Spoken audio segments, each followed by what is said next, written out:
Well, the title fight is in full swing between Red Bull and Ferrari, and Verstappen and Leclerc.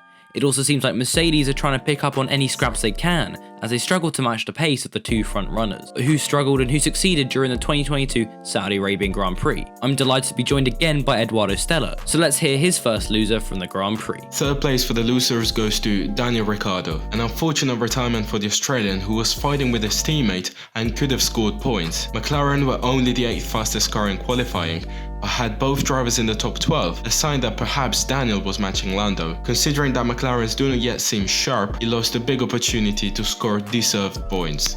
Well, it's onwards and upwards for the Honey Badger as he returns to Melbourne for his home Grand Prix next week. Let's hope he can score some points there. As for his race pace at Jeddah, he seems to have improved massively, as he was ahead of Lando for most of the race thanks to a bold strategy call from McLaren. This helped him under the safety car and gain loads of positions. Second place goes to Fernando Alonso.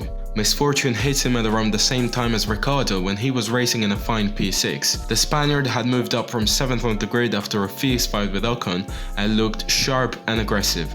He also got rather unlucky. The lap Alonso retired was a bit of a bizarre one, with Valtteri Bottas and Daniel Ricciardo both retiring on that lap alongside Fernando Alonso. As for Daniel and Fernando, they both tried to get to the pit lane but seemingly failed. This of course meant Lewis Hamilton couldn't pit, which put him in a bit of a pickle. Now onto the final loser.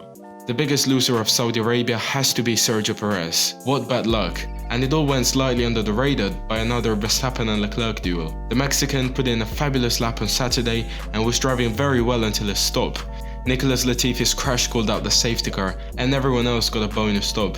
I feel for him, because looking at his Red Bull stint, there have not been many times in which he outperformed Verstappen, so this race could have been so important. Sergio Perez just got extremely unlucky today. He was probably on the right strategy until Latifi crashed, of course. Before this, he basically had just gotten a 2-second lead on Charles Leclerc and was on track to win the race. But unfortunately, he lost it and finished 4th. But I guess that's just racing sometimes. If you have enjoyed the video this far, please do consider subscribing. It's free, only takes a few seconds, and you can always unsubscribe later if you want. And while you're down there, join the Discord or follow me on Twitter. Thanks. Now onto the winners. Third place as the winner is Lando Norris.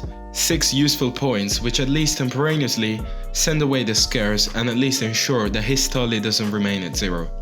Norris is coming off a season in which he scored 20 times, and ensuring he does this when his car is yet to bring consistent updates may pay off at later times. This was a huge step up from Bahrain. I'm so happy that Lando and McLaren are able to get some points, and now they also have the confidence to know that their car is somewhat competitive. I'm just still a little bit annoyed that we could have had Daniel and Lando scoring points today, but again, that's just racing, isn't it?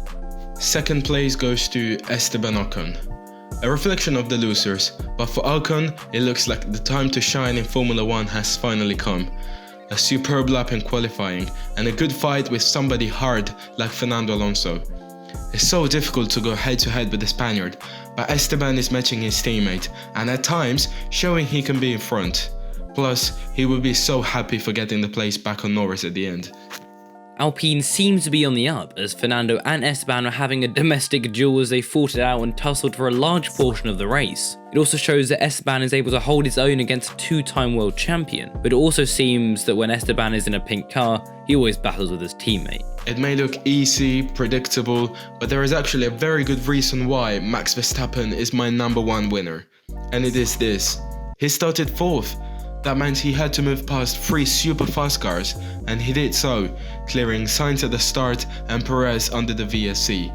It would have been rather optimistic to predict him as winner after Saturday, in which he appeared to suffer his teammate, but he got his race back on track and after a series of failed attempts, finally put his wheels in front of Charles Leclerc. 25 big points to ensure the Monegasque doesn't get away in the championship.